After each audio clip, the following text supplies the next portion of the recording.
नमस्कार, मैं काजल सिंह। स्वागत है आपका बॉलीवुड काना फूसी में। जब से हिंदी सिनेमा की दुनिया चली आ रही है, अपनी शुरुआती काले सफेद दौर से लेकर आज की चमकदार हाईटेक फिल्मों तक, हर दौर ने कुछ न कुछ अनमोल कहानियां दी हैं। हजारों फिल्में आई, कुछ ने इतिहास रचा, कुछ लोगों के दिलों में बस गई और कुछ गुमनामी में खो गई।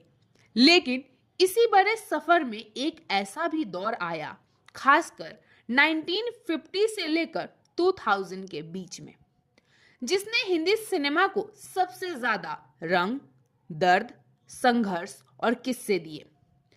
और उन्हीं किस्सों में से एक कहानी ऐसी भी है जिसे आज भी लोग याद करते हुए थोड़ा डरते हैं और थोड़ा दुखी भी होते हैं। ये कहानी आज तक लोगों के दिल में एक अजीब सी डर छोड़ देती है, क्योंकि ये फिल्म सिर्फ एक फिल्म नहीं थी। ये एक ऐसा सफर था जो बदकिस्मती, टूटे सपनों और लगातार होती मौतों से भरा हुआ था। ये कहानी है लव एंड गॉड की, भारतीय सिनेमा की सबसे मनहूस और श्रापित कही जाने वाली फिल्म की। इस फिल्म का सपना देखा था डायरेक्टर के आसिफ ने, वही आसिफ जिन्होंने मुगले आजम जैसी धरोहर फिल्म बनाई। शुरुआत हुई थी उस दौर की बेहद ही खूबसूरत और मासूम अदाकारा निम्मी के साथ, और उनके सामने थे बॉलीवुड के सुपरस्टार गुरुदत्त। एक ऐसा नाम जो अपने अभिनय से नहीं बल्कि अपने दर्द से भी पहचाने जाते थे। लेकिन उस समय गुरुदत्त अपनी जिंदगी के अंधेरे दौर में थे। घर टूटा हुआ, रिश्ते बिखरे हुए, करियर दबाव में और दिल के अंदर एक ऐसी खाली जगह जिसे शायद वो खुद भी समझ नहीं पाए। कहते हैं उस रात भी वो बहुत उदास थे। पत्नी से झगड़ा हुआ और उन्होंने चुपचाप खुद को अपने कमरे में बंद कर लिया। अगली सुबह जो खबर आई, उसने न सिर्फ फिल्म इंडस्ट्री बल्कि लव एंड गॉड की किस्मत को भी हमेशा के लिए बदल दिया। गुरुदत्त अब इस दुनिया में नहीं रहे। फिल्म रुकी, आसिफ टूट गए और कहानी का पहला अध्याय मौत में बदल गया। सालों बाद डायरेक्टर आसिफ ने खुद को संभाला और फिर फिल्म को दोबारा जिंदा करने की कोशिश की।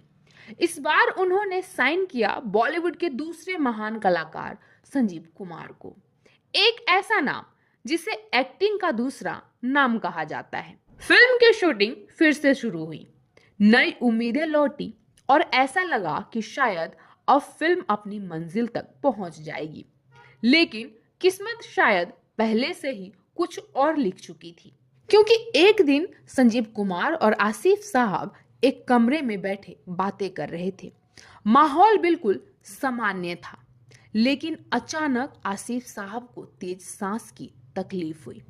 संजीव कुमार ने उन्हें संभालने की कोशिश की, लेकिन कुछ ही पलों में आसिफ ने उनकी बाहों में दम तोड़ दिया। दूसरी मौत, दूसरा झटका और लोग बोलने लगे, ये फिल्म मनहूस है, जिसे भी छूती है वो चला जाता है।